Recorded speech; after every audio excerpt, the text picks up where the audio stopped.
사람의 발길이 닿기 전에 먼저 바람이 닿고 바람이 지나간 자리에 이슬이 맺히고 그 이슬이 마르기도 전에 또 안개가 내려앉는 곳이었습니다. 굽이굽이 산자락이 서로 맞닿은 그 깊은 골짜기 안쪽으로 발 하나 겨우 들어설 만한 좁은 흙길이 구불구불 이어졌고 그 길의 끝머리에 마을이 하나 있었습니다. 마을이라 부르기에도 민망할 만큼 작은 곳이었습니다. 초가집 몇 채가 옹기종기 붙어 있는 것이 전부였고 장날이면 이웃 마을까지 산을 넘어야 했습니다. 외지 사람들은 좀처럼 찾아오지 않았고 찾아온다 해도 길을 잃기 일쑤였습니다. 그 마을의 가장 끝 다른 집들과도 조금 떨어진 자리에 초가집 한 채가 있었습니다. 지붕은 반쯤 내려앉아 있었고 담벼락에는 이끼가 두껍게 끼어 있었습니다. 살인문은 나무가 삭아서 바람이 불 때마다 삐걱삐걱 소리를 냈는데 그 소리가 어찌나 구슬픈지 새벽녘에 들으면 저절로 가슴이 먹먹해질 지경이었습니다. 집의 모든 것이 낡고 기울어 있었습니다. 오래 손질하지 않은 지붕, 군데군데 벗겨진 흙벽, 삐뚤어진 문지방. 누가 보아도 가난한 집이었습니다. 그러나 마당만은 달랐습니다. 마당은 언제나 깨끗이 쓸려 있었습니다. 낙엽 하나, 돌멩이 하나 어지럽게 놓여 있지 않았습니다. 빗자루가 지나간 자국이 고르게 남아 있었고 항아리들은 가지런히 줄을 맞춰 세워져 있었습니다. 집의 나머지 부분이 포기한 것들을 마당만은 놓지 않고 있는 것 같았습니다. 누군가 이 집에서 여전히 살고 있다는 증거, 누군가가 아직 이 집을 지키고 있다는 증거였습니다. 이른 아침이었습니다. 해가 산마루에 겨우 걸쳐 있을 때였습니다. 안개가 아직 걷히지 않아 집 주변이 뿌옇게 흐린 가운데 부뚜막에서 연기가 가늘게 피어올랐습니다. 아직 세상이 완전히 깨어나지 않은 그 이른 시각에 이 집에서는 이미 불을 피우고 있었습니다. 옥분이었습니다. 그녀는 부뚜막 앞에 쪼그리고 앉아 솥을 젓고 있었습니다. 두꺼운 무명 치마에 소박한 저고리를 입은 그녀는 얼핏 보면 여느 아낙네와 다를 바 없어 보였습니다. 그러나 조금만 더 가까이 다가가서 보면 알 수 있었습니다. 그녀의 눈이 보통 사람의 눈과 달랐습니다. 눈꺼풀이 살짝 내려앉아 있었습니다. 눈동자는 있었지만 그 안에 빛이 없었습니다.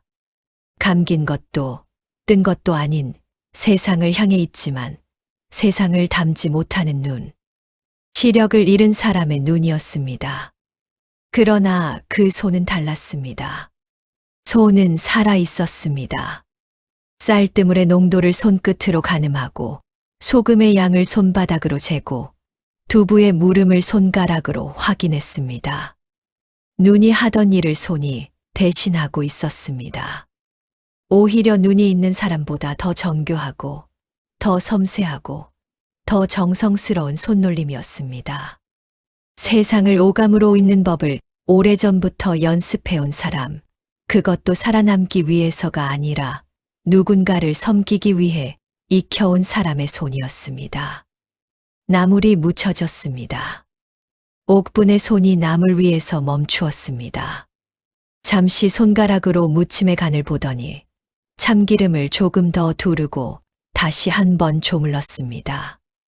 어제 꺾어온 취나물이었습니다. 아직 연하고 싱싱했습니다. 이것이라면 남편이 좋아할 것이었습니다. 밥상 위에 놓인 것들을 더듬어가며 하나하나 자리를 잡았습니다. 밥그릇은 이쪽, 국그릇은 저쪽, 반찬들은 그 사이사이에. 눈으로 보지 않아도 어디에 무엇이 있는지 알았습니다. 이 집의 밥상은 언제나 옥분의 손끝이 완성했습니다. 녹그릇에 담긴 흰쌀밥은 봉긋하게 올라 있었고 된장국에서는 그윽한 냄새가 피어올랐으며 깍두기는 새빨갛게 물들어 가지런히 놓였습니다. 계절나물의 달걀 하나가 보태졌습니다.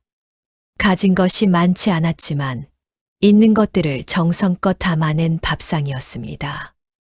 밥을 먹을 사람이 귀하다는 마음, 그 마음이 가장 진한 양념이었습니다. 발소리가 들렸습니다.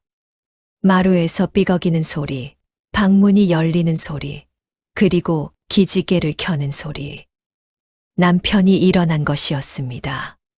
옥부는 그 소리만으로 남편이 지금 어디쯤 있는지, 어떤 기분인지 대략 가늠할 수 있었습니다. 오래 함께 산 사람의 소리는 언어가 되었습니다. 덕구가 마루로 나왔습니다. 그는 눈을 비비며 마당을 내려다보았습니다. 아직 잠이 덜 깬 눈이었습니다. 밥상 쪽을 훑어보더니 별 관심 없다는 듯 마루 끝에 걸터 앉았습니다. 옥분이 조심조심 밥상을 들고 다가가 남편 앞에 내려놓았습니다. 수저가 정확한 자리에 놓였습니다. 덕구는 아무 말도 하지 않았습니다. 고맙다는 말도, 잘 잤냐는 인사도 없었습니다. 수저를 들고 밥을 퍼 넣었습니다. 국을 들이켰습니다. 젓가락으로 반찬을 헤집었습니다. 먹는 것인지 해치우는 것인지 알 수 없는 속도였습니다. 이 밥상을 차리기 위해 얼마나 이른 시각부터 일어났는지, 그 손이 얼마나 부지런히 움직였는지, 그런 것은 생각하지 않았습니다. 원래 있던 것처럼, 당연히 있어야 하는 것처럼 먹었습니다. 옥부는 그 맞은편에 무릎을 꿇고 앉아 있었습니다. 그녀는 남편이 먹는 소리를 들었습니다. 수저가 그릇에 부딪히는 소리, 국을 마시는 소리, 깍두기를 씹는 소리. 그 소리들로 남편이 밥을 잘 먹고 있다는 것을 알았습니다. 혹시 더 필요한 것이 있으면 말을 걸어올 것이었습니다. 옥부는 조용히 기다렸습니다. 국이 짜다고 할까봐, 반찬이 맵다고 할까봐, 밥이 너무 무르다고 할까봐. 그러나 덕구는 아무 말도 없이 밥상을 먹고 수저를 놓고 밥상을 옆으로 밀어냈습니다. 다 먹었다는 뜻이었습니다. 옥부는 조용히 밥상을 물렸습니다. 덕구는 담뱃대를 찾았습니다. 성냥을 그었습니다. 연기가 피어올랐습니다. 그 사이에도 옥부는 소리 없이 부뚜막 앞으로 돌아가 그릇을 씻었습니다. 물 흐르는 소리, 그릇 부딪히는 소리, 행주를 짜는 소리. 하루가 시작되는 소리들이었습니다. 그 눈가에 보는 이가 없다면 몰랐을 무언가가 서렸습니다. 눈물은 아니었습니다. 눈물이라 하기에는 너무 오래되고 너무 깊이 가라앉아 굳어버린 무언가였습니다. 그것이 정확히 무엇인지 이름 붙이기가 쉽지 않았습니다.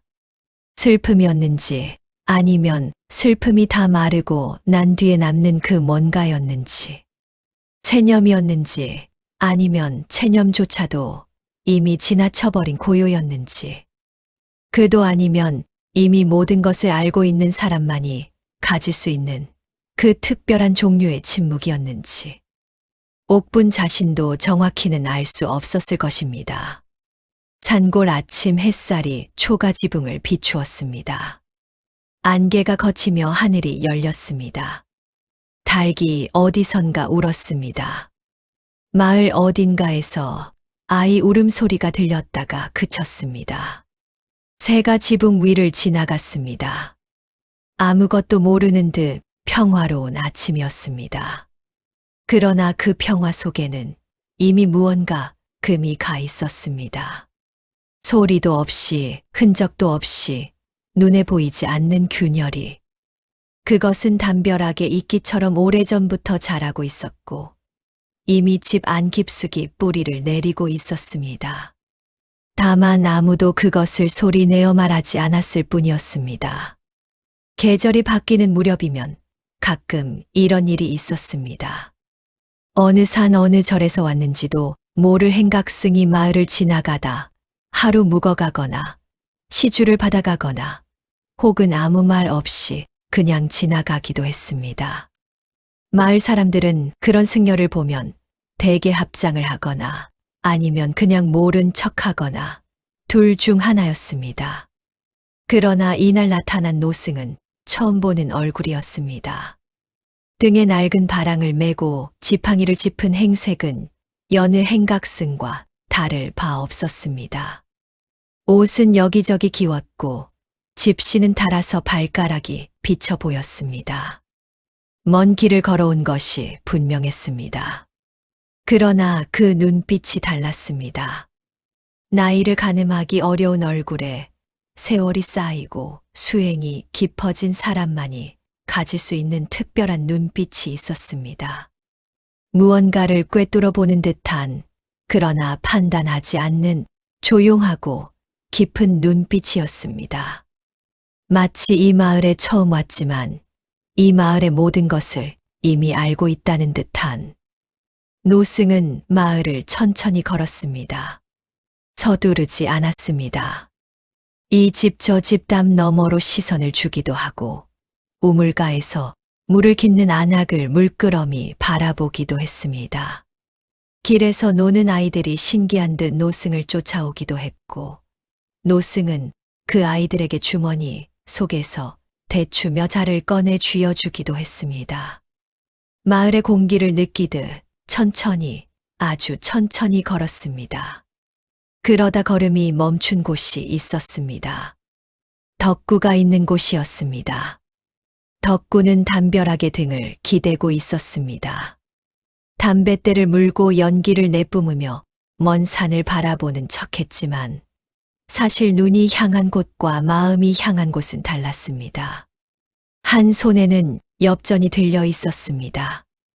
며칠 전 노름판에서 딴 것이었습니다. 엽전을 손가락 사이로 굴리며 무언가를 계산하는 눈빛이었습니다. 어딘지 모르게 조급하고 어딘지 모르게 결심을 다지는 사람의 표정이었습니다. 노승이 조용히 말을 건넸습니다. 젊은이. 덕구는 처음에 자신에게 하는 말인지 몰랐습니다. 시큰둥하게 한쪽 눈을 가늘게 뜨고 노승을 보았습니다. 또 시주를 달라는 것이겠거니 아니면 공연한 훈수를 두려는 것이겠거니 싶었습니다. 왜요? 말투가 퉁명스러웠습니다. 노승은 개의치 않았습니다. 지팡이를 두 손으로 짚고 덕구를 한동안 바라보았습니다. 그 시선이 묘했습니다. 위에서 내려다보는 것도 아래에서 올려다보는 것도 아닌 그냥 마주보는 시선이었습니다. 판단하지 않고 그렇다고 외면하지도 않는. 세상에서 가장 무서운 것이 무엇인지 아는가? 덕구는 코웃음을 쳤습니다. 귀신이겠지요. 뭐 아니면 호랑이라던가. 아니라네. 노승은 천천히 고개를 저었습니다. 눈이 먼 자가 아니라네. 보고 싶은 것만 보려다 마음이 멀어버린 자라네. 그 사람이 가장 무섭지. 눈은 멀쩡히 뜨고 있어도 진짜 세상은 아무것도 보지 못하는 사람. 그 사람은 자기 앞에 무엇이 있는지 알지 못한 채 걷다가 결국 낭떠러지에 이르게 된다네. 그리고 그 낭떠러지에서 떨어지면서도 자신이 왜 떨어지는지를 끝내 알지 못하고 마는 거야. 덕구는 잠시 아무 말도 하지 않았습니다. 그 말이 어딘가 찌르는 데가 있었기 때문이었습니다. 그러나 그것이 자신을 향한 말이라는 것을 인정하기 싫었습니다. 사람이란 자신에게 불편한 말은 본능적으로 틀렸다고 단정해버리는 법입니다. 스님, 세상 살기도 바쁜데 그런 어려운 말씀은 필요 없습니다. 시주가 필요하면 시주를 달라고 하고 물이 필요하면 물을 달라고 하세요. 노승은 웃었습니다. 기분이 상한 기색도 실망한 기색도 없는 웃음이었습니다. 시주는 됐네. 이미 받았으니. 그리고 지팡이를 짚고 천천히 걸음을 옮겼습니다. 바람이 불었습니다. 가을 바람에 누런 잎이 하나 떨어졌습니다.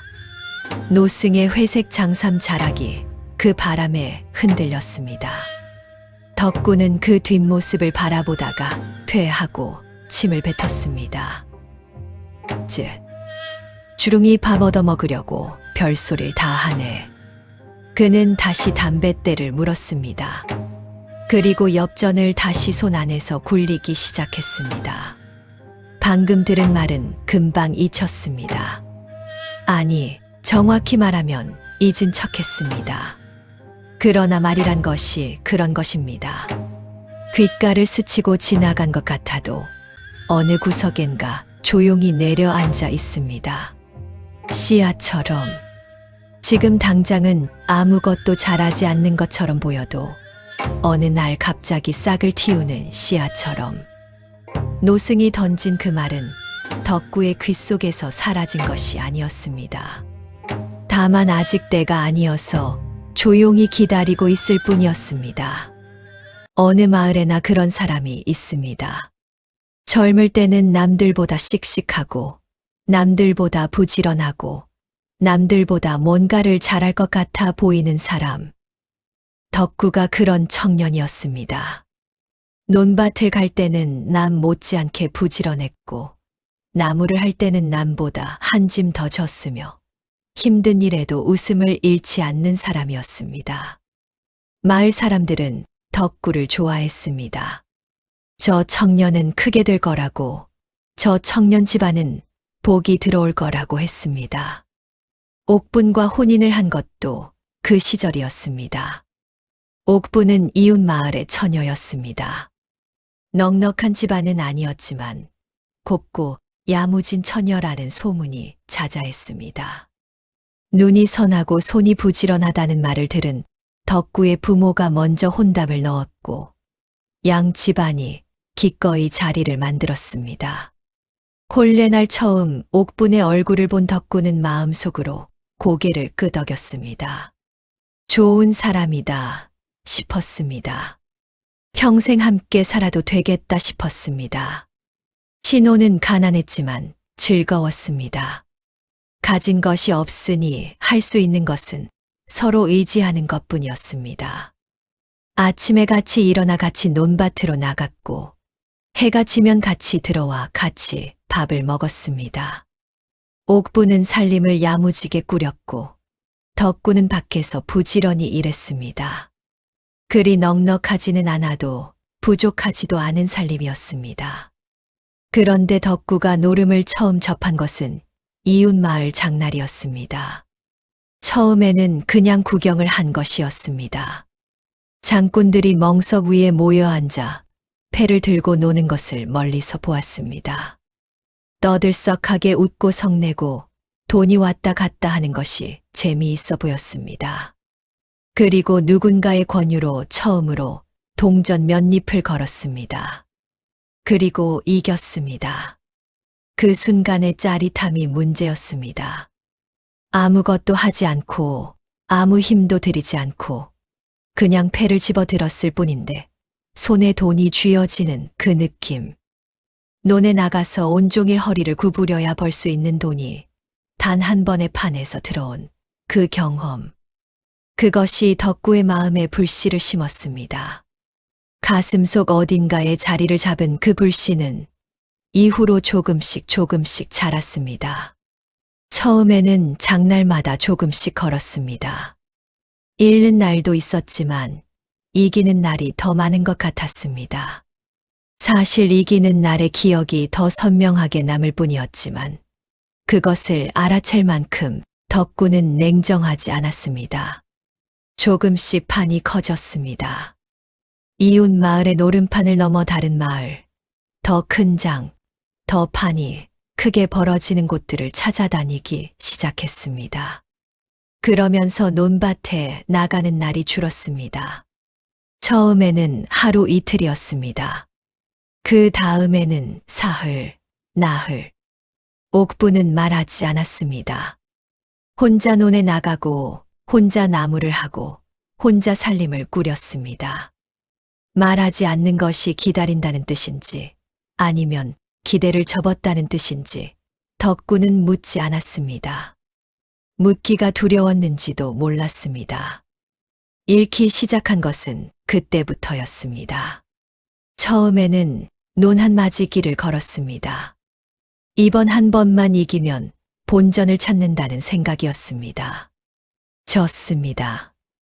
그 다음에는 집 문서를 잡혔습니다. 이번에는 반드시 이긴다는 생각이었습니다. 또 졌습니다. 노름꾼의 논리는 언제나 같습니다.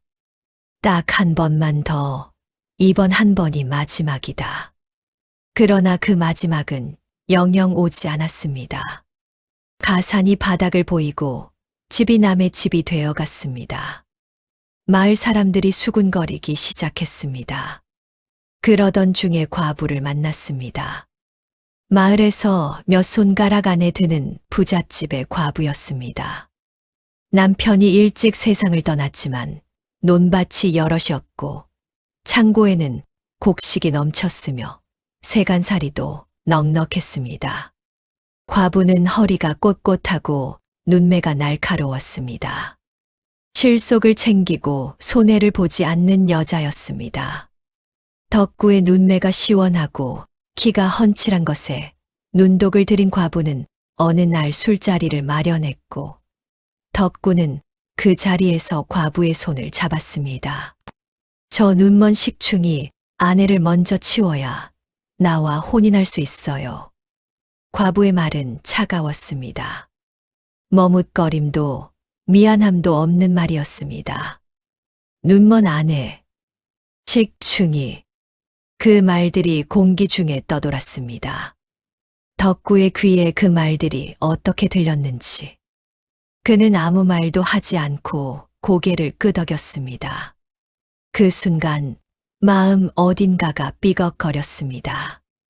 그러나 그 소리가 너무 작아서 탐욕이 일으키는 더 큰 소리에 묻혀버렸습니다. 옥분이 눈을 잃게 된 것은 덕구 때문이었습니다. 몇 해 전의 일이었습니다. 여름이 막 끝나가던 무렵 덕구가 고열에 쓰러졌습니다. 처음에는 그냥 감기려니 했는데 이틀이 지나도 사흘이 지나도 열이 내리지 않았습니다. 밥을 먹지 못하고 물도 제대로 넘기지 못했습니다. 마을 의원이 와서 보더니 고개를 저었습니다. 살아날 수 있을지 없을지 모르겠다는 표정이었습니다. 마을 사람들이 하나둘 문상을 준비하는 분위기였습니다. 옥부는 아무것도 포기하지 않았습니다. 밤새 남편의 이마에 찬 물수건을 얹었습니다. 열이 조금 내리면 다시 올랐고 다시 올랐다 싶으면 더 차가운 물을 떴습니다. 손발을 주물렀습니다. 약을 다렸습니다. 눈이 보이지 않으면 어떻습니까? 손이 있고 귀가 있고 몸이 있었습니다.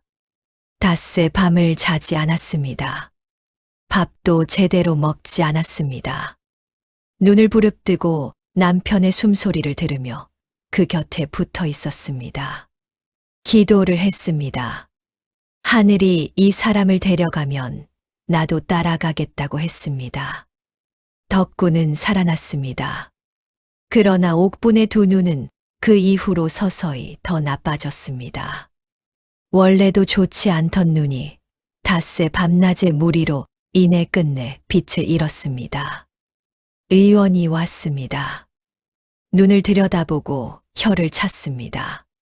신기가 소진된 것이라 했습니다.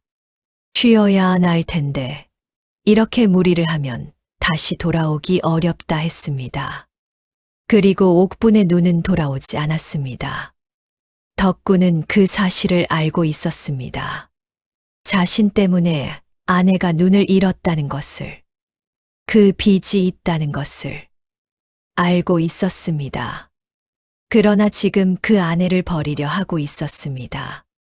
가슴속 어딘가에서 뭔가가 아프게 조여들었습니다. 그러나 그것을 느끼지 않으려 애썼습니다. 느끼면 못하게 되니까.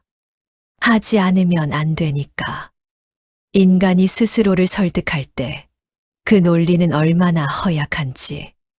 그러나 그 허약한 논리가 얼마나 강하게 느껴지는지.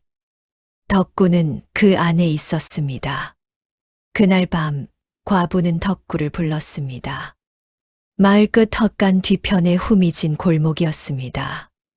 달이 나지 않는 밤이었습니다.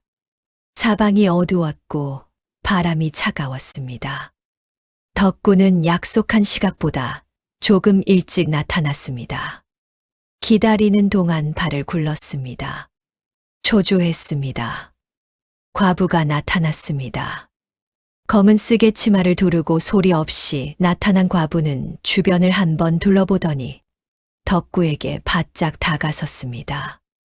그리고 덕구의 손을 잡아 무언가를 쥐어주었습니다. 묵직하고 차가웠습니다. 손 안에서 펼쳐보니 비단으로 만든 주머니였습니다. 안에 든 것이 넉넉했습니다.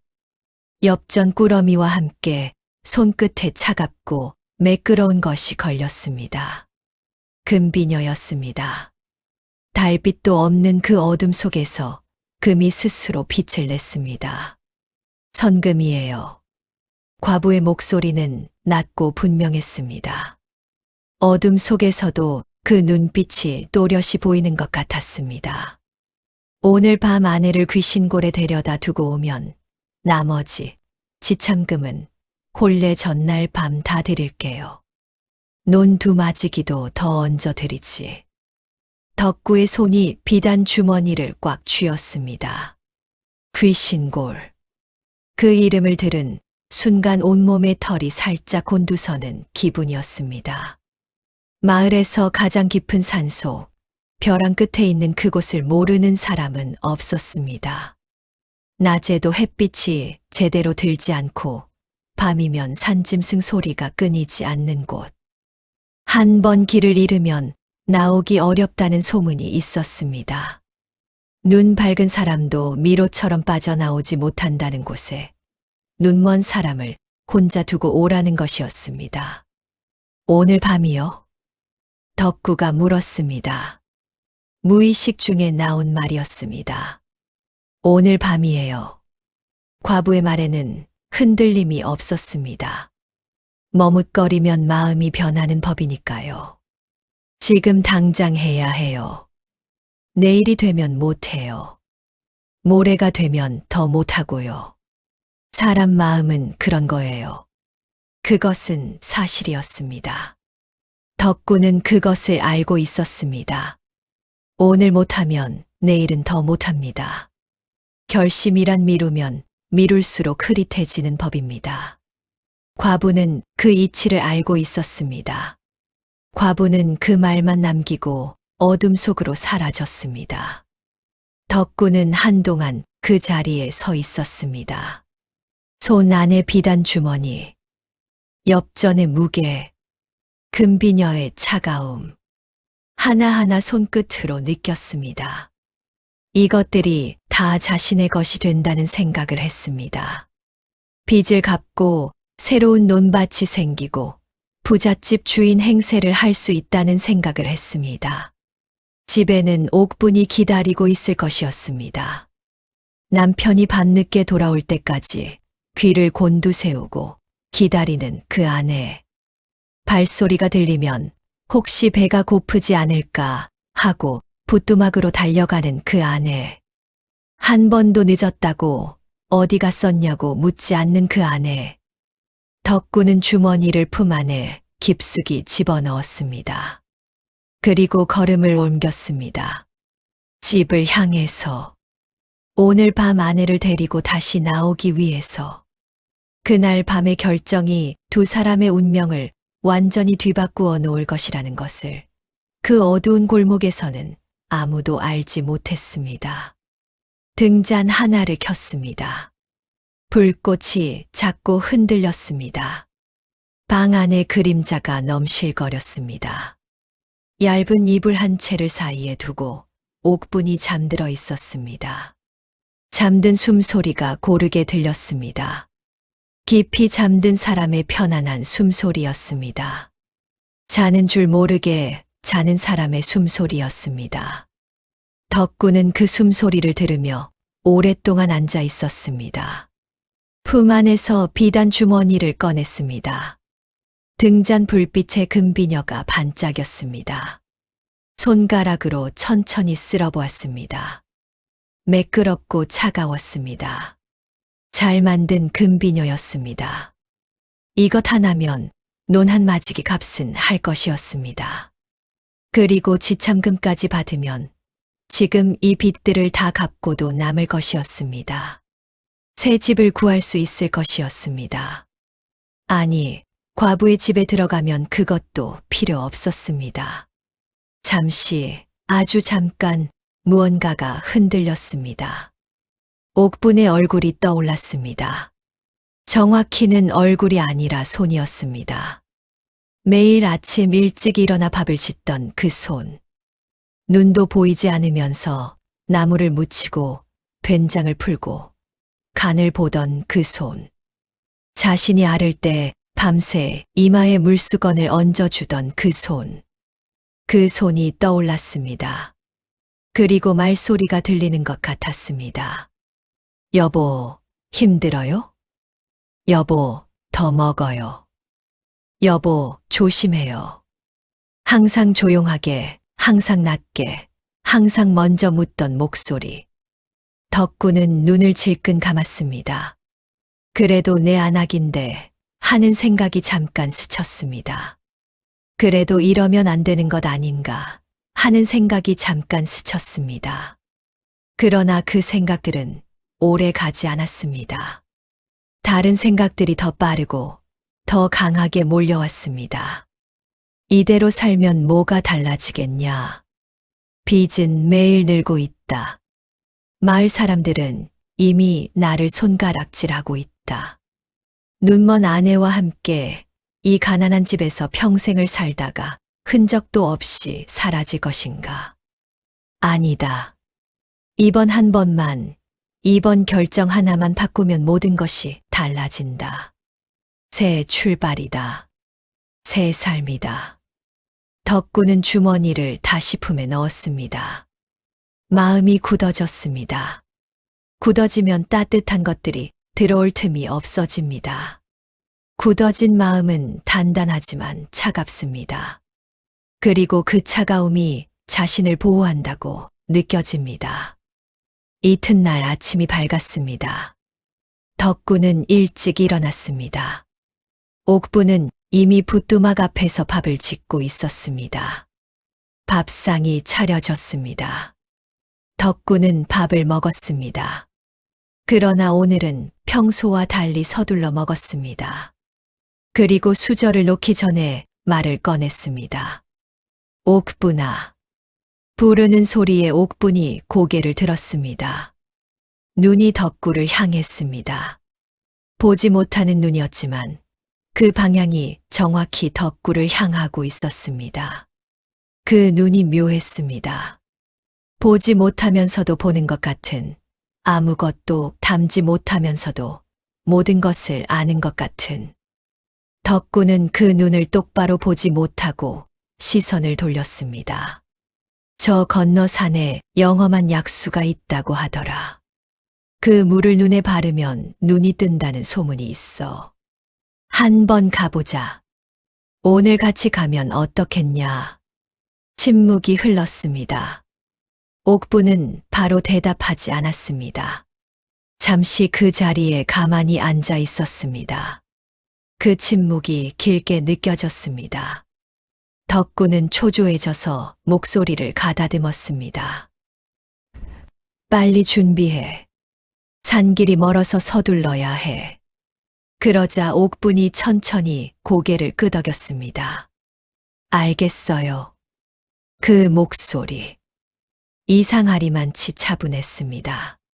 평소보다 더 조용하고 더 낮고 더 깊었습니다. 들뜨지도 기대에 차지도 않았습니다. 눈이 뜨인다는 말을 들은 눈먼 사람의 목소리가 그래야 하는지 의아할 만큼 그 목소리는 고요했습니다. 덕구는 그 차분함의 의미를 생각하지 않았습니다. 반대하지 않는다는 사실에 안도했습니다. 옥부는 천천히 일어나 옷매무새를 고쳤습니다. 그리고 바깥으로 나갔습니다. 마당에 서서 잠시 하늘을 올려다보았습니다.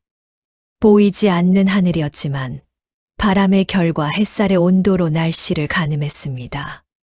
날이 맑다는 것을 알았습니다.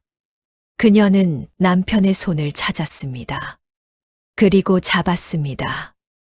남편의 손이 잠시 굳는 것이 느껴졌습니다. 그러나 옥부는 그 손을 놓지 않았습니다. 그냥 그 손을 잡고 서 있었습니다. 마을을 벗어나자마자 길이 좁아졌습니다.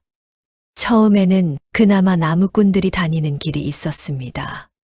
산허리까지는 그 길을 따라 올랐습니다. 군데군데 돌이 박혀 있고 나무 뿌리가 붉어져 나온 길이었지만 그래도 길이었습니다.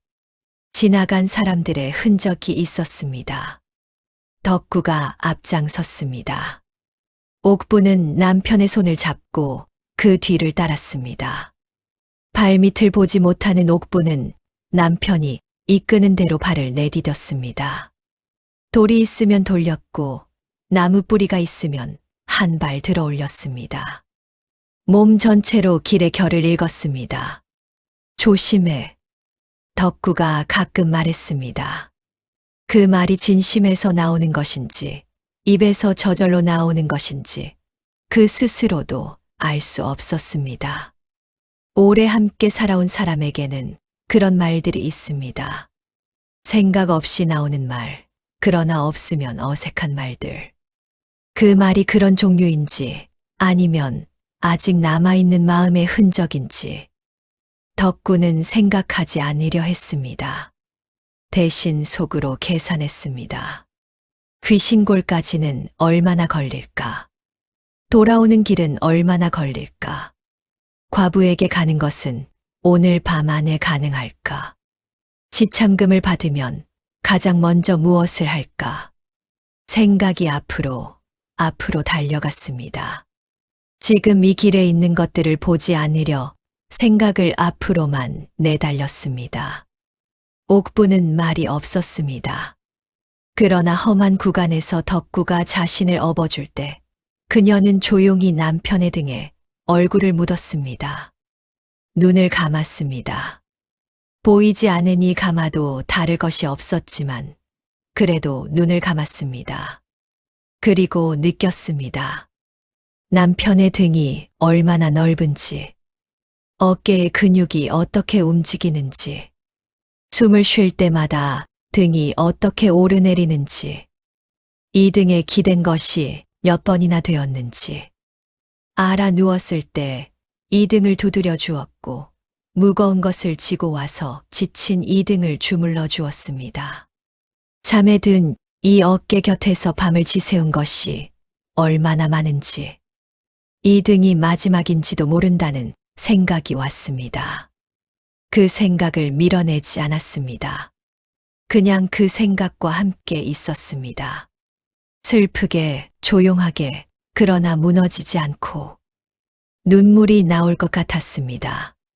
그러나 옥부는 울지 않았습니다. 지금 울면 안 된다는 것을 알았습니다. 이유는 알 수 없었지만 지금은 울 때가 아니라는 것을 알았습니다.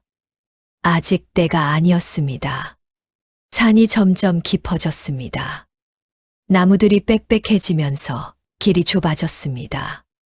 하늘이 나무십 사이로 점점 작아졌습니다.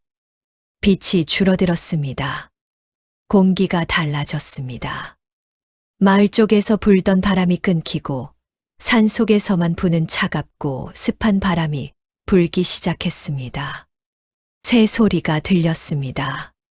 어디선가 멀리서 물 흐르는 소리가 들렸습니다. 나무잎이 바람에 흔들리는 소리가 들렸습니다. 산은 조용하지 않았습니다. 산은 언제나 무언가 소리를 내고 있었습니다. 단지 그것을 듣는 귀가 있어야 했습니다. 옥분의 귀에는 그 소리들이 다 들렸습니다. 산은 아름다웠습니다. 그리고 그래서 더 슬펐습니다. 갑작스럽지 않았습니다. 오히려 오래 생각해온 것을 꺼내놓는 사람의 목소리였습니다. 조용하고 느리고 그러나 분명했습니다. 여보, 기억해요? 우리가 처음 혼례를 치르던 날. 덕구는 아무 말도 하지 않았습니다. 그러나 그의 발걸음이 잠시 느려졌습니다. 그것만으로도 들었다는 뜻이었습니다. 그날 비가 왔잖아요. 아침부터 흐리더니 혼례 중간에 소나기가 쏟아졌지요. 어르신들이 다들 얼굴을 찌푸리시고 시어머니께서는 이런 날에 혼례를 치르면 복이 달아난다고 걱정을 하셨어요. 그런데 당신이 뭐라고 했는지 기억해요? 덕구는 기억했습니다. 비야 더 와라. 많이 올수록 논에 물이 차고 풍년이 들고 우리 집에 복이 찬다. 걱정하는 어른들 사이에서 큰 소리로 말했습니다. 젊었으니 그런 말도 할 수 있었습니다. 두렵지 않았으니까, 앞으로 잘 될 거라는 믿음이 있었으니까. 그 말을 들은 옥분이 웃었습니다. 소매 뒤로 얼굴을 가리고 수줍게 그러나 환하게 웃었습니다. 그 웃음이 예뻤다는 것을 기억합니다. 그 말이 그렇게 믿음직스러웠어요. 옥분의 목소리가 잠시 작아졌습니다. 세상이 뭐라 해도 이 사람은 괜찮겠구나 싶었어요. 이 사람 곁이면 비가 와도 괜찮겠구나 싶었어요. 덕구는 아무 말도 하지 않았습니다. 그 말이 지금의 자신에게 하는 말인지 아니면 그때의 자신에게 하는 말인지 알 수 없었습니다. 어느 쪽이든 불편했습니다. 좋은 기억이 지금의 자신을 더 불편하게 만들었습니다. 옥부는 계속 말했습니다. 가난했어도 즐거웠어요. 진짜로요. 쌀이 떨어져서 죽을 먹던 날에도 당신이 옆에서 웃으면 나도 웃었어요. 겨울에 땔감이 없어서 이불 속에서 발을 동동 구르던 날에도 둘이 있으니까 따뜻했어요. 없으면 없는 대로, 어려우면 어려운 대로, 그래도 같이 있으면 됐어요. 그때는 그랬어요. 그때는 그랬어요. 그 말의 끝. 그 문장이 끝난 자리에 남은 것들. 지금은 그렇지 않다는 말을 하지 않고도 그 말 안에 다 담겨 있었습니다. 덕구의 가슴 어딘가가 아렸습니다. 오래전에 닫아두었던 문이 삐걱이며 열리는 것 같았습니다. 그 문 안쪽에서 무언가가 기어나오려 했습니다. 후회였는지 죄책감이었는지 아니면 아직 남아있는 어떤 마음이었는지 그는 품 안의 금비녀를 손으로 쥐었습니다. 차가웠습니다. 그 차가움에 손이 조금 오그라들었습니다. 그리고 그 차가움이 삐걱이던 문을 다시 밀어 닫았습니다. 굳어야 한다. 이미 결정했다. 지금 흔들리면 안 된다. 덕구는 속으로 자신에게 말했습니다. 걷자. 짧게, 낮게 말했습니다. 이야기를 끊는 말이었습니다. 옥부는 잠시 멈추었습니다. 그리고 다시 걸음을 맞추었습니다. 더 이상 말하지 않았습니다. 할 말은 다 했습니다. 아니, 할 말은 그 이야기 안에 다 담겨 있었습니다. 나머지는 남편이 알아들어야 하는 것이었는데 알아듣지 못했습니다. 아니, 알아들었지만 외면했습니다. 옥부는 남편의 손을 잡고 계속 걸었습니다. 그 손이 어디로 자신을 데려가는지 알면서도 그 손을 잡고 걸었습니다. 왜냐고 물으면 옥분도 설명하기 어려웠을 것입니다. 다만 이 마지막 길에서 이 사람의 손을 잡고 걸었다는 것은 기억하고 싶었을지도 모릅니다. 그게 전부였을지도. 나무꾼 길이 끊겼습니다. 이제는 사람이 다닌 흔적이 없는 곳이었습니다. 잡목이 우거졌고 발밑에는 낙엽이 두껍게 쌓여 있었으며 어디가 길인지 어디가 비탈인지 구분하기 어려웠습니다. 하늘은 나무십 사이로 아주 작은 조각들만 보였습니다. 덕구는 여러 번 방향을 틀었습니다. 일부러였습니다. 옥분이 길을 기억하지 못하도록 방향 감각을 잃도록 최대한 혼란스럽게 돌아다녔습니다. 북쪽으로 가다가 동쪽으로 꺾고 동쪽으로 가다가 다시 남쪽으로 내려갔다가 다시 올라갔습니다. 뱅글뱅글 돌았습니다. 그러면서 거짓말을 했습니다. 이쪽이 약수터 방향이야. 저기 보이는 바위 뒤에 있대. 조금만 더 가면 돼. 거의 다 왔어. 말할 때마다 목소리가 약간씩 어긋났습니다. 자신도 모르게 목소리가 높아졌다가 낮아졌다가 리듬이 흔들렸습니다. 거짓말은 사람의 목소리를 바꾸는 법입니다. 평소와 달라집니다. 아주 조금이지만 달라집니다. 옥부는 아무 말도 하지 않았습니다. 그런데 덕구가 이상한 것을 눈치챘습니다. 한 번 방향을 틀었을 때였습니다. 돌아와서 같은 길로 지나가는 순간이었습니다. 옥분이 말없이 그의 옷깃을 살짝 잡아당겼습니다. 여보. 낮은 목소리였습니다. 옷 단추가 하나 풀렸어요. 그녀의 손이 정확히 덕구의 가슴팍에 닿았습니다. 단추를 찾았습니다. 단추 구멍을 찾았습니다. 그리고 말없이 단추를 끼웠습니다. 눈도 보이지 않는 손이 한 번의 더듬거림도 없이 단추를 채웠습니다. 정말 오래 해온 일이기 때문이었습니다. 덕구는 멈칫했습니다. 가슴팍에 닿은 그 손이 잠깐 머물렀습니다.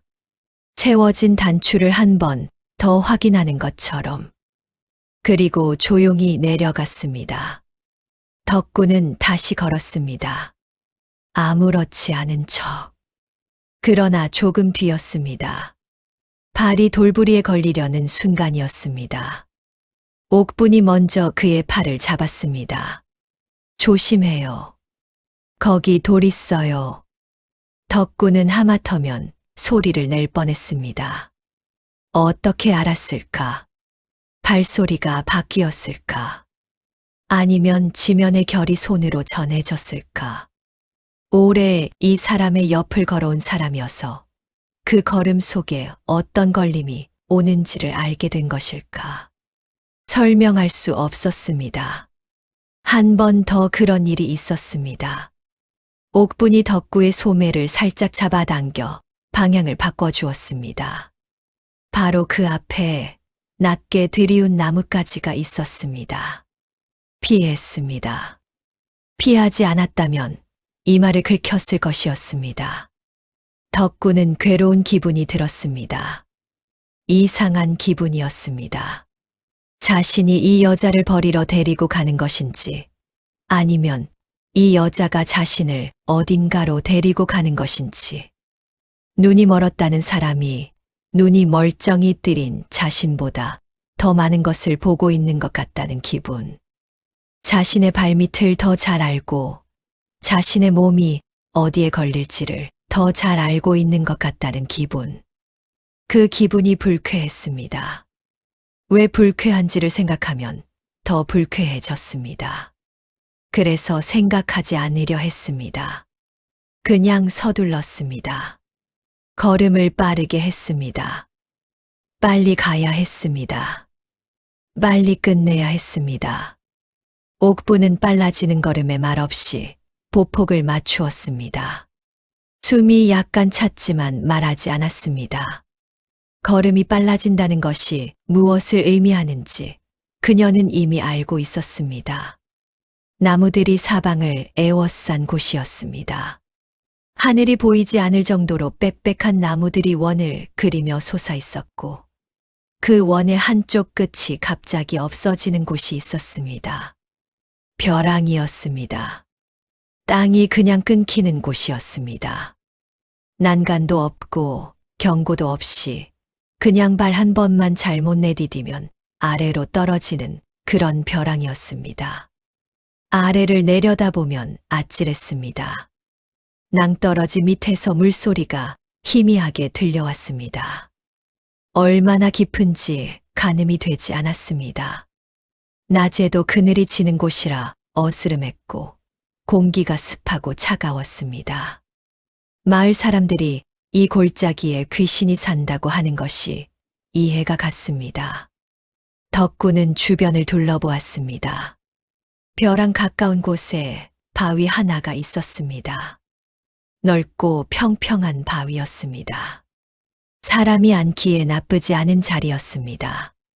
그 바위 앞에 서면 어디에 있는지 알 수 없었고 어느 방향이 어느 방향인지 알기 어려웠습니다. 눈이 보이는 사람도 헷갈리는 곳이었습니다. 덕구는 옥분의 손을 이끌어 그 바위 가까이 데려갔습니다. 여기 앉아 있어. 저 위쪽에 약수가 있는 것 같아. 내가 가서 물을 떠올 테니까 잠깐만 기다려. 옥분은 아무 말도 하지 않았습니다. 덕구가 손을 이끌어 바위 위에 앉혔습니다. 옥분이 바위 위에 올라 앉았습니다. 양손을 무릎 위에 가지런히 얹었습니다. 고개를 살짝 숙였습니다. 고요했습니다. 마치 처음부터 이 자리에 앉아 있었던 것처럼. 아니, 마치 이 자리에 앉히기 위해 데려온 것을 알면서도 앉는 것처럼. 덕구는 잠시 그 앞에 서 있었습니다. 뭔가 말을 해야 할 것 같았습니다. 그러나 무슨 말을 해야 할지 몰랐습니다. 거짓말밖에 없는데, 이미 거짓말을 너무 많이 했는데, 거짓말을 더 할 기운이 없었습니다. 금방 올게. 그 말만 했습니다. 3글자짜리 거짓말이었습니다. 세상에서 가장 짧고 가장 무거운 거짓말이었습니다. 그는 몸을 돌렸습니다. 옥분의 얼굴을 보지 않았습니다. 눈을 마주치지 않았습니다. 그냥 몸을 돌렸습니다. 그리고 걸었습니다. 처음에는 빠르게, 그 다음에는 더 빠르게. 뒤를 돌아보지 않았습니다. 뒤를 돌아보면 안 된다는 것을 알았습니다. 뒤를 보는 순간 멈추게 된다는 것을, 멈추는 순간 되돌아오게 된다는 것을. 그래서 뒤를 돌아보지 않았습니다. 나뭇가지를 헤치며 걸었습니다. 발밑 낙엽이 바스락거렸습니다. 그 소리가 크게 들렸습니다. 귓속에서 울리는 것 같았습니다. 발소리가 점점 빨라졌습니다. 멀어졌습니다. 멀어졌습니다. 그리고 귀신골의 고요가 내려앉았습니다. 바위 위에 옥분이 앉아 있었습니다. 남편이 사라진 방향을 향해 비지른 눈을 두었습니다. 소리가 완전히 사라질 때까지 기다렸습니다. 발소리가 사라졌습니다. 나무십 스치는 소리도 잦아들었습니다. 그리고 정막이었습니다. 귀신골은 해가 일찍 졌습니다. 두꺼운 나무십들이 하늘을 막고 깊은 골짜기가 빛을 가렸습니다. 해가 아직 산 너머에 있는데도 이 골짜기에는 그늘이 먼저 왔습니다. 서서히 그러나 확실하게 빛이 줄었습니다. 세상이 잿빛으로 변했습니다. 어디선가 산짐승의 울음소리가 들렸습니다. 처음에는 멀리서 들렸습니다. 낮고 길게 끌리는 울음이었습니다. 짐승인지 바람인지 알 수 없는 그 소리가 나무십 사이를 타고 왔습니다. 그 다음에는 나뭇가지가 부러지는 소리가 들렸습니다. 어디선가 낙엽을 밟는 소리가 났습니다. 무언가가 움직이고 있었습니다. 사람인지 짐승인지 아니면 바람이 나무를 건드리는 것인지 알 수 없었습니다. 그러나 옥분은 움직이지 않았습니다. 두 손을 무릎 위에 얹은 채 바위 위에 그대로 앉아 있었습니다. 어둠이 내려도 소리가 가까워져도 흔들리지 않았습니다. 무서움을 느끼지 못하는 것이 아니었습니다.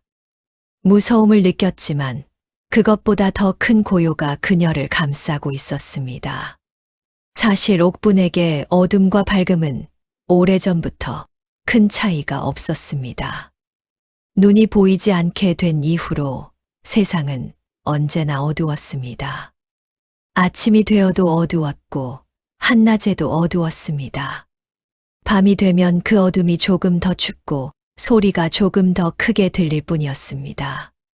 그래서 두렵지 않은 것은 아니었지만 그 두려움과 함께 사는 법을 오래전에 배웠습니다.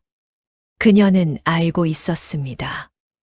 남편이 돌아오지 않는다는 것을, 약수가 없다는 것을, 이곳이 어디인지를 처음부터 알고 있었습니다. 아니, 집을 나서기 훨씬 전부터 알고 있었을 것입니다. 남편의 목소리가 달라진 것이 언제부터였는지, 밥상을 받는 손길이 달라진 것이 언제부터였는지, 대화가 줄어들고 집에 있는 시간이 줄어들고 눈빛이 달라졌다는 것을 귀로, 코로, 피부로 느낀 것이 언제부터였는지 옥부는 기억했습니다. 노름을 시작한 이후, 그리고 어디선가 다른 여자 냄새가 나기 시작한 이후 알고 있었습니다. 그러나 말하지 않았습니다. 말한다고 달라지는 것이 없다는 것을 알았기 때문이었습니다. 아니, 말하면 더 빨리 끝이 온다는 것을 알았기 때문이었습니다. 그래서 그냥 하루하루 정성껏 밥상을 차리고 빨래를 하고 마당을 쓸었습니다. 아직 여기 있다는 것을 보여주듯이. 한편 산을 내려가던 덕구는 문제가 생겼습니다. 서두르다가 발이 엉켰습니다. 가파른 비탈길에서 발을 헛디뎠습니다. 미끄러졌습니다. 손으로 땅을 짚으며 막으려 했지만 멈추지 않았습니다. 비탈을 굴렀습니다. 몇 번 구르고 나서야 나무 뚱치에 걸려 멈췄습니다. 크게 다치지는 않았습니다.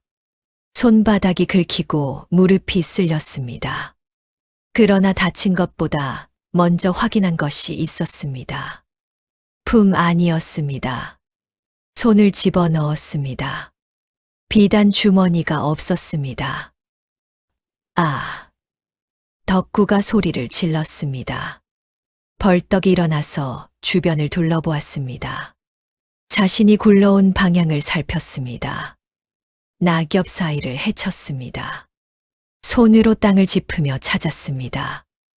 엽전 몇 잎이 나왔습니다. 비단 주머니도 나왔습니다. 그런데 금비녀가 없었습니다. 구르면서 주머니에서 빠져나간 것이 분명했습니다.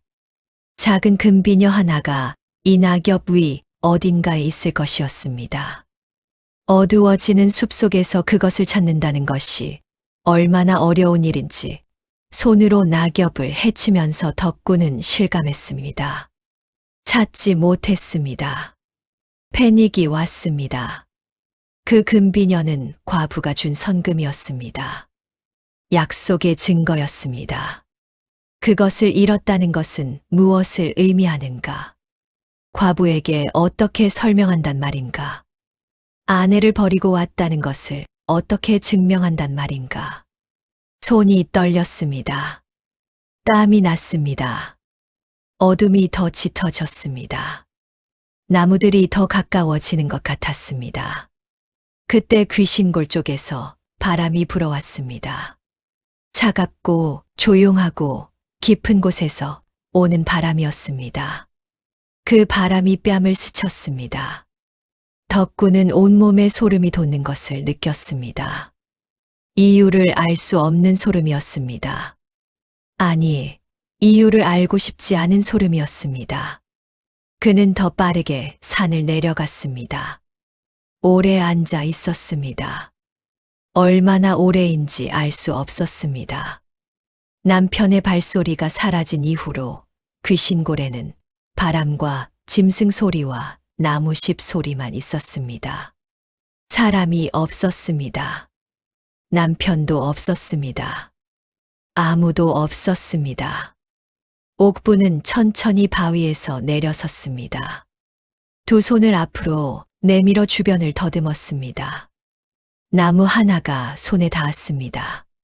거칠고 굵은 나무였습니다.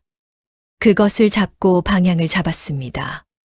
발끝으로 땅을 더듬으며 천천히 움직였습니다. 벼랑이 가까웠습니다. 발밑에 흙이 달라졌습니다.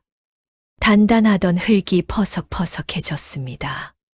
발끝에서 작은 돌멩이가 굴러 아래로 떨어졌습니다. 그 소리가 멀리 울렸습니다. 깊었습니다. 얼마나 깊은지 그 소리가 멈추지 않았습니다. 옥부는 그쪽으로 한 발짝 더 다가섰습니다. 살고 싶지 않다는 생각은 아니었습니다. 살기 싫다는 것과 이대로 살아갈 방법을 모르겠다는 것은 다른 것입니다. 옥부는 후자였습니다. 눈도 보이지 않고 남편에게 버려지고 이 산속에 홀로 남겨진 채로 어떻게 살아가야 하는지를 지금 이 순간에는 알 수 없었습니다. 날이 추워지면, 배가 고파지면, 짐승이 더 가까이 오면 그것들을 생각하면 숨이 막혔습니다. 한 발짝, 한 발짝. 발끝에서 흙이 무너져 내렸습니다. 아주 작게, 소리도 없이. 그 순간이었습니다. 뜨거운 것이 느껴졌습니다. 눈 안에서였습니다. 안쪽에서부터, 깊은 곳에서부터 뜨거운 것이 밀려왔습니다. 불이 붙는 것 같았습니다. 꺼진 줄 알았던 등잔에 심지가 남아 있었던 것처럼 그 심지에 불이 붙는 것 같았습니다. 뜨거운 눈물이 흘렀습니다. 처음에는 한 줄기였습니다. 그 다음에는 두 줄기. 그리고 뺨을 타고 흘렀습니다. 눈물이 흐르면서 무언가가 달라졌습니다. 눈 안이 달라졌습니다. 뜨거웠습니다. 화끈했습니다. 그리고 흐릿하게 무언가가 보이기 시작했습니다. 처음에는 빛이었습니다. 그냥 빛. 밝고 어두운 것만 알 수 있는 형체가 없는 빛이었습니다. 그러다가 윤곽이 생겼습니다. 나무의 형태가 보이기 시작했습니다. 하늘의 색이 보이기 시작했습니다. 그리고 점점 조금씩 세상이 돌아왔습니다. 세상이 보였습니다. 오래, 정말 오래 보지 못했던 세상이 나무잎이 보였습니다. 하늘이 보였습니다. 붉게 물들기 시작하는 저녁 하늘이 보였습니다. 그리고 발 아래에 낭떠러지가 보였습니다. 아찔할 정도로 깊었습니다. 발끝에서 흙이 조금 무너진 자리가 보였습니다. 조금만 더 나아갔다면 옥부는 그 자리에서 멈추었습니다. 숨을 들이켰습니다. 크게, 천천히. 그리고 오래 보지 못했던 것들을 하나하나 눈에 담기 시작했습니다. 나무잎의 색이 보였습니다. 초록색과 노란색과 붉은색이 섞인 가을 나무잎들. 바위의 결이 보였습니다. 하늘의 구름이 보였습니다. 구름이 붉게 물들고 있었습니다. 기적이었습니다. 의원도 포기했던 시력이 이 깊은 산속 벼랑 끝에서 눈물 한 줄기와 함께 돌아온 것이었습니다. 왜 지금인지, 어떻게 가능한 것인지 옥부는 알 수 없었습니다. 다만 보였습니다. 보였습니다. 보이고 있었습니다. 그녀는 천천히 뒤로 한 발짝 물러섰습니다. 발끝이 단단한 땅으로 돌아왔습니다. 그 사실이 실감이 나지 않았습니다. 옥부는 한동안 그 자리에 서서 아무것도 하지 않았습니다. 그냥 보았습니다. 주변을 둘러보았습니다. 나무들이 보였습니다. 하늘이 보였습니다. 자신이 앉아 있던 바위가 보였습니다. 발 아래 땅이 보였습니다. 그리고 남편이 사라진 방향을 보았습니다. 산길이 있었습니다. 나무들 사이로 좁고 구불구불한 길이 아래로 이어졌습니다. 사람이 급하게 지나간 흔적이 있었습니다. 발에 밟혀 꺾인 풀들, 헤쳐진 나뭇가지들. 덕구가 내려간 길이 거기 있었습니다. 이제 자신의 눈으로 볼 수 있었습니다. 남편이 뒤도 돌아보지 않고 내려간 그 길을. 슬펐습니다. 아팠습니다. 그 두 감정이 먼저 왔습니다. 가슴 안에서 무언가가 시려왔습니다. 이것은 배신당했다는 분노가 아니었습니다. 그보다 더 오래되고 더 깊은 곳에서 오는 슬픔이었습니다. 오래 사랑한 사람이 오래 달라져 있었다는 것에 대한 그 긴 세월에 대한 슬픔이었습니다. 그런데 그 다음에 찾아온 감정이 이상했습니다. 허탈한 웃음이었습니다. 소리도 없이 입술 사이로 웃음이 새어나왔습니다. 분노도 아니고 통곡도 아니고 그냥 텅 비어버린 자리에서 오는 웃음이었습니다. 무거운 것을 오래 들고 있다가 드디어 내려놓았을 때 나오는 그 허탈함이었습니다. 눈이 보이지 않던 내내 알고 있었습니다. 남편이 달라졌다는 것을, 노름에 빠진 것을, 다른 여자를 만나고 있다는 것을. 눈으로 볼 수는 없었지만 손으로 느꼈고 코로 맡았으며 귀로 들었습니다.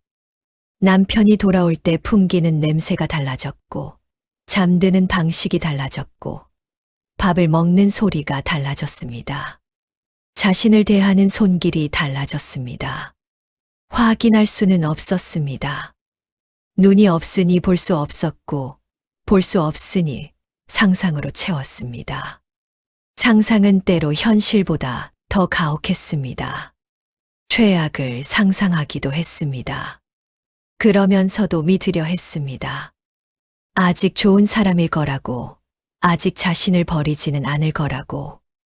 그것이 어리석음인지, 믿음인지, 아니면 그냥 살기 위한 방편이었는지. 그런데 이제 눈이 열렸습니다. 그리고 눈으로 가장 먼저 확인한 것이 남편이 자신을 버리고 도망치는 뒷모습이었습니다. 뒤도 돌아보지 않고 서둘러 멀어져 가는 그 뒷모습. 눈이 없을 때 상상했던 것이 사실이었습니다. 아니, 상상보다 더했습니다. 다 보이는구려. 낮게 중얼거렸습니다. 그 말 안에 많은 것이 담겨 있었습니다. 남편의 뒷모습만이 아니라 그동안 눈으로 보지 못하면서도 알고 있었던 것들, 알고 싶지 않아서 모른 척 해온 것들, 그것들이 다 보인다는 말이었습니다. 눈물이 또 흘렀습니다. 그러나 이 눈물은 통곡이 아니었습니다. 울부짖는 울음이 아니었습니다. 오랫동안 가슴 안에 눌러두었던 것이 드디어 출구를 찾은 것처럼 조용하고 천천히 흘렀습니다. 뜨겁지 않았습니다. 미지근했습니다. 식어버린 것이 흘러나오는 눈물이었습니다. 밤이 깊어졌습니다. 귀신골에 어둠이 내렸습니다. 그러나 옥분의 눈에는 이제 그 어둠이 보였습니다. 어둠의 농도가 보이고 어둠 속에 있는 것들의 형태가 보였습니다. 달빛 한 줄기가 나무십 사이로 비집고 들어오는 것도 보였습니다. 어두운 밤이었지만 처음으로 어둠 속에서 뭔가가 보이는 밤이었습니다. 바위 위에 오래 앉았던 자리를 손으로 한 번 쓸었습니다. 치마를 고쳐 입었습니다. 끈이 풀린 저고리 끈을 다시 메었습니다. 흐트러진 머리카락을 손으로 정돈했습니다. 차분하게 하나하나 그 손이 떨리지 않았습니다. 벼랑을 등지고 섰습니다. 처음으로 이 귀신골을 눈으로 보았습니다. 나무들이 빽빽하고 하늘이 좁고 벼랑이 아찔했습니다. 마을에서 여기까지 오는 길이 얼마나 멀고 구불구불했는지 이제 눈으로 가늠이 되었습니다. 왜 여기가 귀신골이라고 불리는지도 알 것 같았습니다. 낮에도 어두운 이 골짜기, 소리가 이상하게 울리는 이 공간. 그러나 아름다웠습니다. 이상하게도 아름다웠습니다. 무섭고 어두웠지만 처음 눈을 뜨고 보는 세상의 모든 것이 아름다웠습니다. 나뭇결이 보이고 달빛이 보이고 바람에 흔들리는 나무잎이 보였습니다. 오래 보지 못했던 것들이었습니다. 옥부는 생각했습니다. 이 산속에서 소리를 지르며 남편을 쫓아갈 수 있었습니다. 이름을 부르며 달려갈 수 있었습니다. 어떻게 이럴 수 있냐고, 내가 누구를 위해 눈을 잃었냐고 그 말을 쏟아낼 수 있었습니다. 그럴 자격이 충분히 있었습니다. 마을로 돌아가 사람들 앞에서 이 사실을 알릴 수 있었습니다.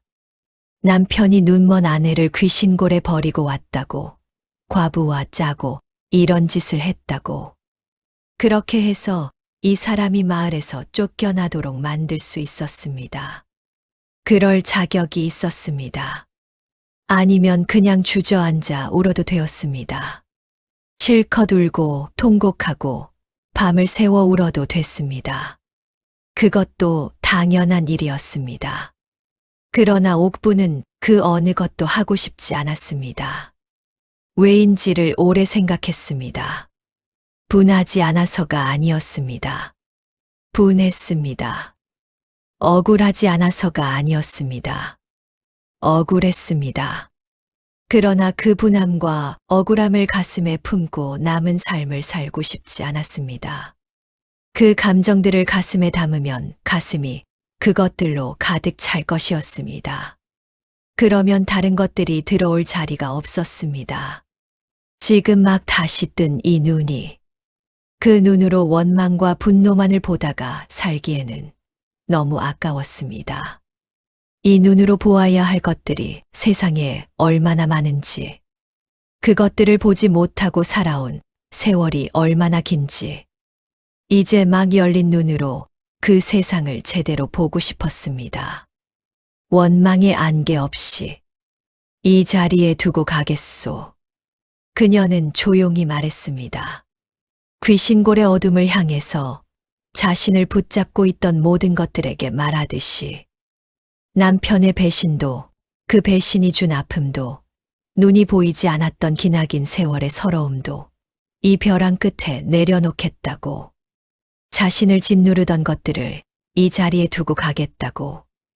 그리고 그녀는 걸음을 옮겼습니다. 처음에는 조심스러웠습니다. 오래 사용하지 않은 눈이 낯설었습니다. 원근감이 어색했습니다. 발을 어디에 내려야 하는지 판단이 느렸습니다. 그러나 걸으면 걸을수록 나아졌습니다. 눈이 세상과 다시 친해졌습니다. 걸음이 조금씩 자신감을 얻었습니다. 걸음이 점점 빨라졌습니다. 어깨가 펴졌습니다. 고개가 들렸습니다. 눈이 앞을 보았습니다. 산길이 보였습니다. 어디로 가야 하는지가 보였습니다.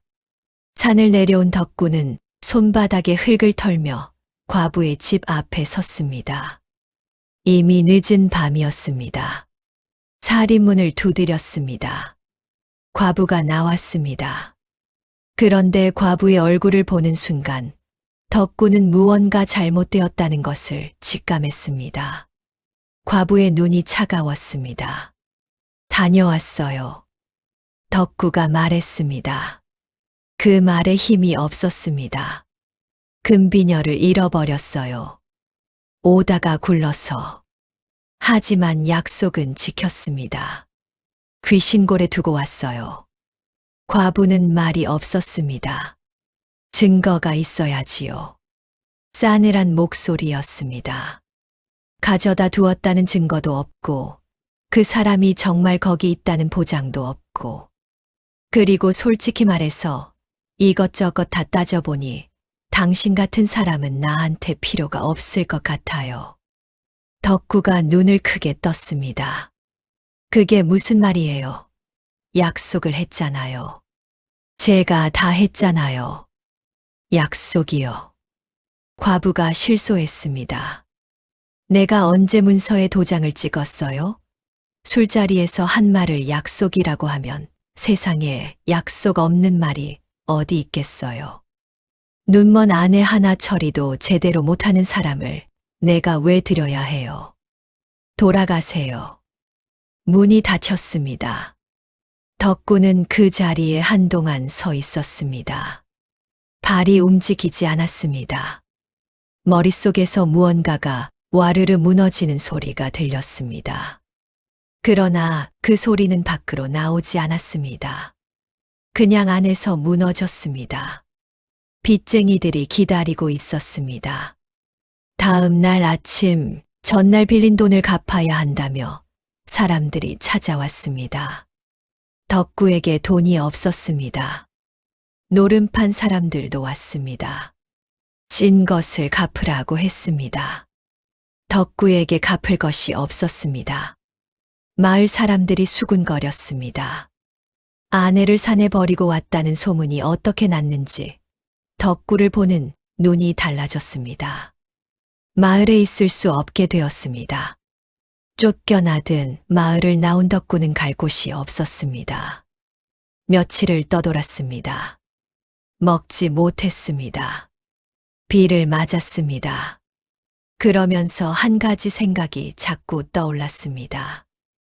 혹시 옥분이 무언가를 두고 갔지 않을까? 미련한 생각이었습니다. 그러나 다른 생각이 없었습니다. 옥분이 항아리 어딘가에 곡식을 모아두었을 수도 있었습니다. 집 어딘가에 숨겨둔 것이 있을 수도 있었습니다. 아니면 귀신골에 무언가 흘리고 갔을 수도 있었습니다. 신락 같은 기대였습니다. 그는 다시 산으로 올랐습니다. 며칠 만에 다시 오르는 귀신골 길이었습니다. 배가 고프고 발이 아팠습니다. 기력이 없었습니다. 그러나 갈 데가 없었습니다. 귀신골에 도착했습니다.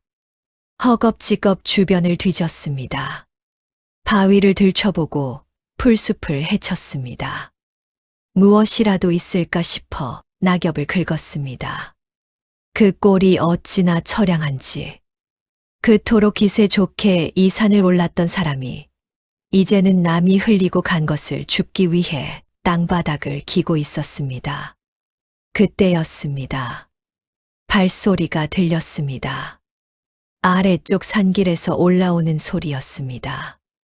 천천히 그러나 당당한 발소리였습니다. 흔들림이 없었습니다. 주저함이 없었습니다. 덕구는 그 소리에 고개를 들었습니다. 그리고 멈추었습니다. 나무들 사이로 사람이 보였습니다. 여자였습니다. 가까워지면서 얼굴이 보였습니다. 옥분이었습니다. 그러나 덕구가 알던 옥분이 아니었습니다. 눈이 떠 있었습니다. 빛을 잃었던 눈동자가 살아 있었습니다. 시선이 또렷했습니다. 정면을 보고 있었습니다.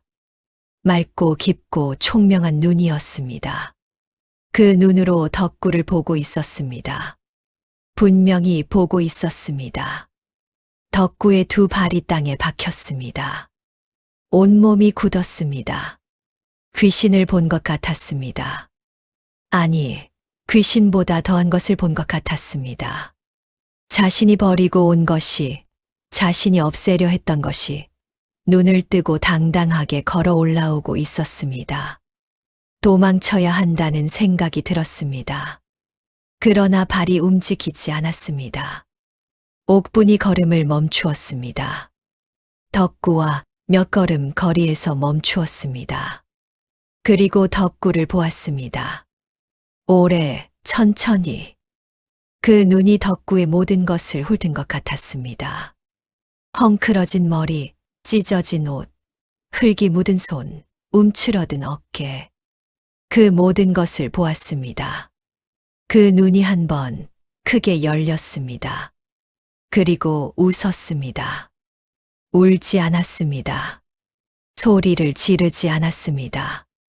통곡하지 않았습니다. 웃었습니다.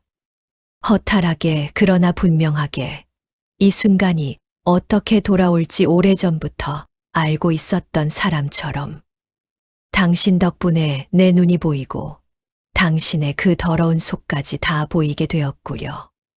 낮고 조용한 목소리였습니다. 소리를 높이지 않았습니다. 그럴 필요가 없었습니다. 그 말은 조용했지만 귀신골 전체에 울리는 것 같았습니다. 나무들이 들은 것 같았습니다. 벼랑이 들은 것 같았습니다. 하늘이 들은 것 같았습니다. 덕구는 후들후들 떨었습니다. 한 발짝 뒤로 물러서다가 발이 걸렸습니다. 뒤로 넘어졌습니다. 땅에 손을 짚었습니다. 일어나려다 다시 무릎이 꺾였습니다. 귀신이 나타났을 때처럼, 아니 귀신보다 더 무서운 것을 보았을 때처럼 일어서지 못했습니다. 바닥을 기었습니다. 손으로 땅을 짚고 무릎으로 기었습니다. 나뭇가지에 옷이 걸렸습니다. 찢어졌습니다. 흙바닥에 손이 긁혔습니다. 피가 났습니다. 그러나 멈추지 않았습니다. 뒤를 보지 않으며 소리를 내지 못한 채 기다가 일어서다가를 반복하며 산속 깊은 어둠 속으로 사라졌습니다. 그 뒷모습이 나뭇가지 사이로 보이다가 점점 작아지다가 사라졌습니다. 옥부는 그 자리에서 그것을 바라보았습니다. 뒤쫓지 않았습니다. 더 이상 말하지 않았습니다. 소리를 지르지 않았습니다. 그냥 보았습니다. 오래 그 사람이 완전히 사라질 때까지 자신이 만든 어둠 속으로 들어갈 때까지 보았습니다. 그리고 눈물이 조금 더 흘렀습니다. 슬픔의 눈물이었는지 아니면 마지막으로 흘리는 눈물이었는지 옥분 자신도 정확히 알 수 없었습니다. 다만 흘렸습니다. 그리고 소매로 훔쳤습니다. 그것으로 충분했습니다. 옥부는 돌아섰습니다. 산 아래로 이어지는 길이 눈앞에 있었습니다. 마을과는 반대 방향으로 이어지는 길이었습니다. 이 길이 어디로 이어지는지 알 수 없었습니다. 산 너머에 무엇이 있는지 알 수 없었습니다. 그러나 길이 있었습니다. 눈에 보이는 길이 있었습니다. 아침 햇살이 산자락을 타고 올라오고 있었습니다. 밤새 어두웠던 귀신골에 빛이 들어오기 시작했습니다. 나무십 사이로 금빛이 비쳤습니다. 이슬이 맺힌 잎들이 그 빛을 받아 반짝였습니다. 길 위에 빛이 내려앉았습니다. 걸어가야 할 길이 환하게 열렸습니다. 옥부는 한 발짝 내디뎠습니다. 그 발이 단단하게 땅을 밟았습니다. 흔들리지 않았습니다. 주저하지 않았습니다. 두 번째 발짝. 어깨가 폈습니다. 고개가 들렸습니다. 눈이 앞을 보았습니다. 하늘이 보였습니다. 나무가 보였습니다. 길이 보였습니다. 세 번째 발짝부터는 달랐습니다. 걸음이 가벼워졌습니다. 오래 짊어지고 있던 것을 내려놓은 사람의 걸음이었습니다. 처음에는 천천히 그러나 점점 빨라졌습니다. 보폭이 넓어졌습니다. 발소리가 당당해졌습니다. 양 어깨가 활짝 펴졌습니다. 눈이 세상을 보았습니다. 오래오래 보지 못했던 세상이 거기 있었습니다. 하늘이 높았습니다. 나무가 푸르렀습니다. 새가 울었습니다. 바람이 불었습니다. 세상이 살아 있었습니다. 자신도 살아 있었습니다.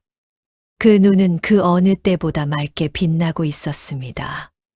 눈물로 씻겨서인지, 오랜 슬픔이 마침내 흘러나가서인지, 더 이상 붙잡지 않기로 한 것들을 내려놓아서인지, 옥분의 두 눈은 아침 햇살보다 더 환했습니다. 귀신골이 조용해졌습니다. 바람이 지나갔습니다. 나무잎이 흔들렸습니다. 어딘가에서 새 한 마리가 울었습니다. 벼랑 끝에는 아무도 없었습니다. 오직 아침 햇살이 그 바위 위를 오래오래 비추고 있었습니다. 그 위에 앉았던 사람이 남기고 간 온기처럼. 그리고 산 아래 새로운 길 위에서 한 여자가 걷고 있었습니다. 당당하게, 맑게, 멀리. 어디로 가는지 모르지만 두렵지 않은 발걸음으로. 눈이 열린 사람으로. 이제는 보이지 않는 것도 보이고, 보이는 것도 볼 수 있는 사람으로. 처음으로 세상을 제대로 보게 된 사람으로. 옥분이 걸었습니다. 아침이 그 뒤에서 따라왔습니다.